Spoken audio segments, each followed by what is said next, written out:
أشرقت نفسي بنور من فؤادي حينما.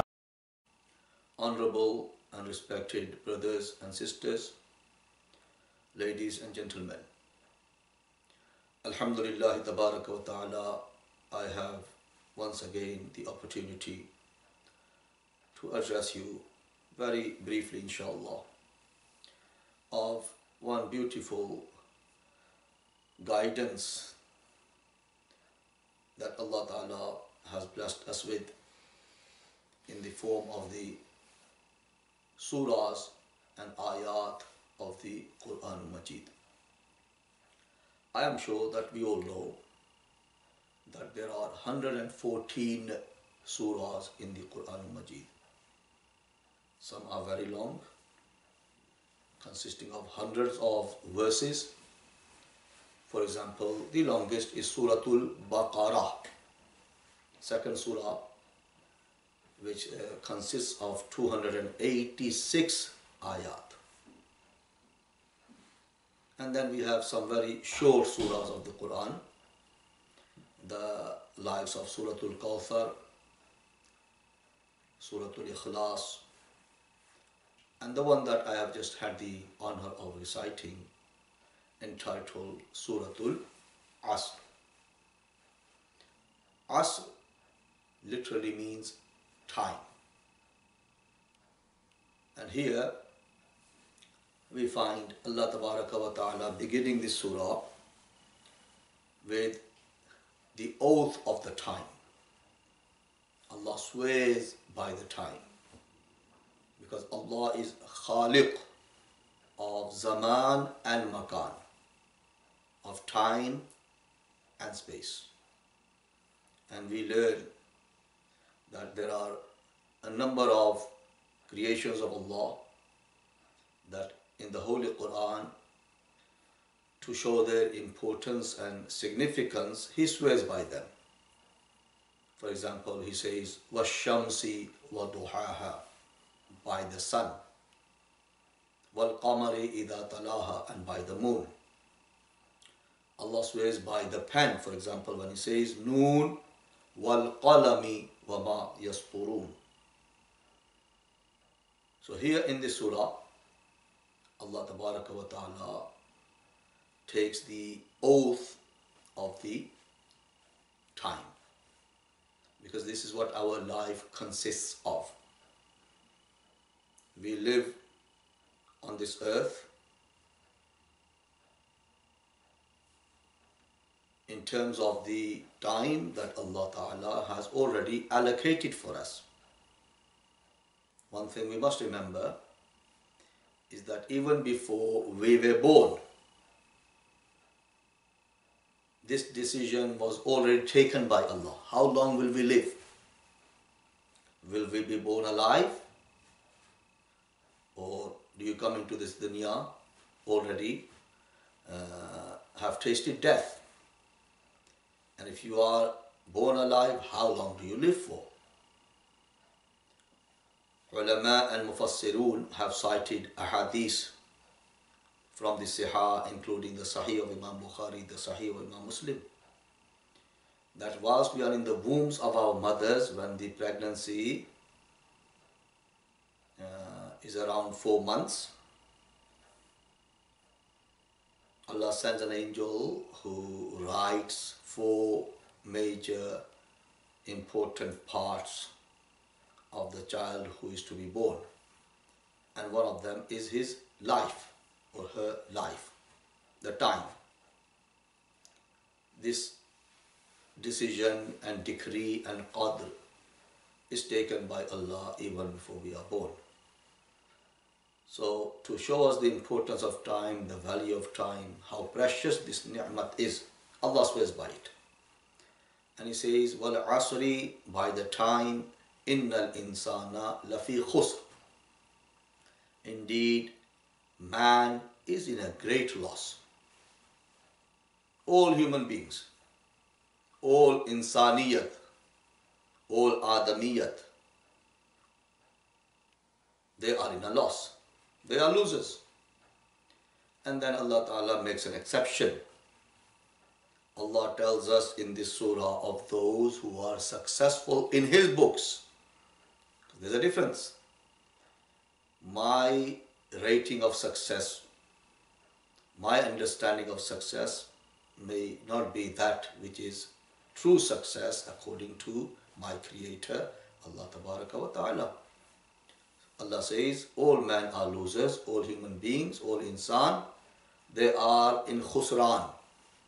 They are in a great loss. So who are the exceptions? He says, إِلَّا الَّذِينَ آمَنُوا وَعَمِلُوا الصَّالِحَاتِ وَتَوَاصَوْا بِالْحَقِّ وَتَوَاصَوْا بِالصَّبْرِ. Apart from those who believe and do good and advise each other of the truth and advise each other of patience.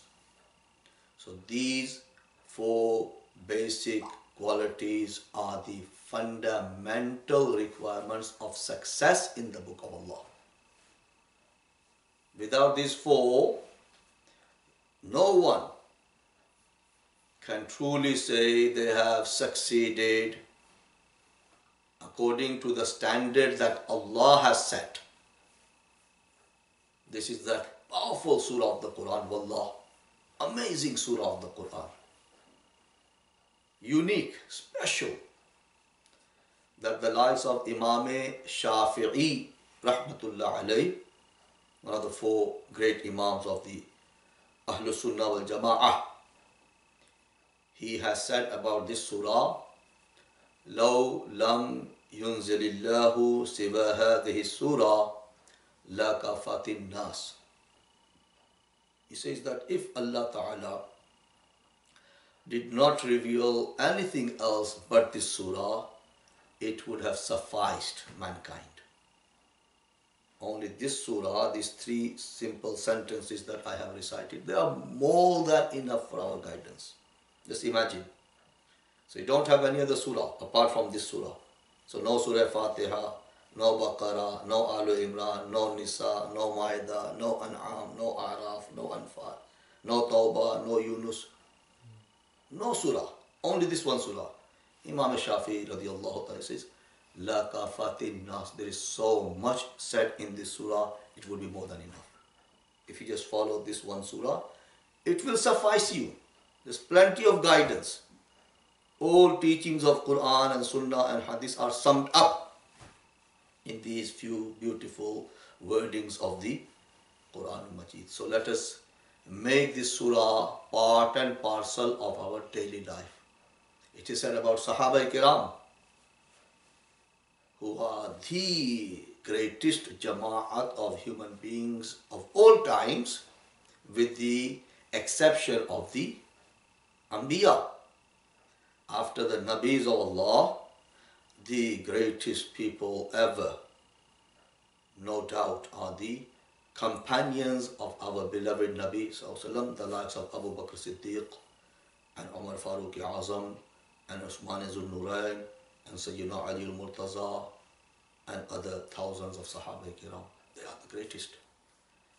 But it is said about them in the Islamic literature that whenever they met, Sahaba Kiram, between themselves, they would not separate or they would not go their own way after the meeting without one of them reciting this surah to the other. So it's a reminder. It's a beautiful principle of Islam that this is what we are all about. This life, the time that Allah has given us, if we want to be truly successful, we have to base it on the policy and the standard of this Surah Mubarakah. So 4 conditions Allah says. Iman, Amal Salih, Tawasi bil Haqq and Tawasi bil Sabr. First condition of the 4 is Iman. That straight away rules out anyone who's not a Muslim. In my books, in your books, they may be very successful. They may be very big in their own right. But Allah Ta'ala is telling you, all men are losers illa alladhina amanu. First requirement of success according to the standard that Allah has set is iman. No ghair mu'min can truly be successful. Maybe true for a few years in this life, worldly standards, we may think he's big, he's made it, he's prominent, he's got control, he's got authority, he's got the say, he's got the pull, whatever. But Allah is telling you very clearly, all people are losers but the believers. Alhamdulillah, we are believers. Allah gave us this ni'mat of Iman and Islam. And then He says, next thing you need for success is Amal Salih. Practice what you believe. Follow your Creator. Amal Salih in any form, in any shape, big or small. Whenever Allah gives you the tawfiq, do the Amal Salih. And then Allah says the third condition is Tawasi bil Haqq. Reminding each other of what is the Haqq, the truth, the right way, the Sirat al-Mustaqim. Every now and then we need reminders. Allah says in the Quran, reminder benefits the believers. So Tawasi bil Haqq, what is Haqq? Remind yourself, remind others, stay on the right path. Make wasiyat to those you see who are deviating, who are going away. Remind them, bring them back on board. Islam is not only about you becoming a good Muslim and practicing Muslim, it is also that you care for those around you. You are worried of their welfare in the hereafter. So remind them, make wasiyat of the haqq. And then Allah says, وَتَوَاصَوْا بِالْحَقِّ وَتَوَاصَوْا بِالصَّبْرِ. Patience. When Allah tests you, when you go through hardships, when you face problems, sabr, be patient. Know that it is from your Creator. And the reality is, the stronger we are in terms of our iman, the more Allah will test you. That is His sunnat. That is His way. Rasulullah sallallahu alaihi wasallam says, Ashaddun nasi bala'an al-anbiya. Summal amsal, summal amsal. The most severest in terms of bala, imtihan, in terms of testing by Allah are the prophets. Nobody goes through what the prophets go through. The hardships, the difficulties, the enmity, the opposition. They are tested the most by Allah Ta'ala. You have the examples of our beloved Nabi Sallallahu Alaihi Wasallam. Sayyidina Ibrahim Alayhi Salam, look how Allah tested him. Sayyidina Musa Alayhi Salam. Nabis are tested to the highest level. So the stronger you are in your iman, the more Allah will test you. That's a sign of you being a good believer, a mu'min. So sabr. You can never go wrong, inshallah. When you hold on to sabr, you rely on the fact that my Lord is testing me. Whatever I'm going through in life, never complain. What right do you have to complain? You are makhluk. You are mamluk. Allah Tabaraka wa Ta'ala is elevating your status. He's doing you a favor. If you hold on to sabr, inshallah, your daraja rises. And He says in the Quran that the reward of sabr is بِغَيْرِ حِسَابٍ إِنَّمَا يُوَفَّى الصَّابِرُونَ أَجْرَهُمْ بِغَيْرِ حِسَابٍ. Subhanallah. Unlimited ajr. Everything else, you will be rewarded in a limit. You do this good, this is what you're going to get. You can do this good, this is what reward. But when it comes to sabr, Allah says, the reward of sabr is unlimited. There is no hisab. Allah will give you so much because you are patient. Sabr is the way forward, inshallah. Sabr is a means of elevating our darajat in the court of Allah. So again, I will request everybody, inshallah, the young and the old, the brothers and the sisters, always keep this surah in mind.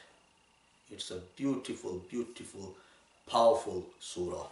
It sums up the essence of our beautiful deen. Iman, Amal Saleh, Tawasi bil Haqq, and tawasi bis sabr. If you inshallah follow this surah, you are guaranteed success in the books of your Creator. Allah give us all tawfiq of following and implementing and practicing this beautiful surah throughout our lifetimes. Wa ma alayna illa al-balagul mubin. رب العباد وانتشت روحي وصار الدمع يجري يا إلهي خذ بقلبي للرشاد أشرقت نفسي بنور من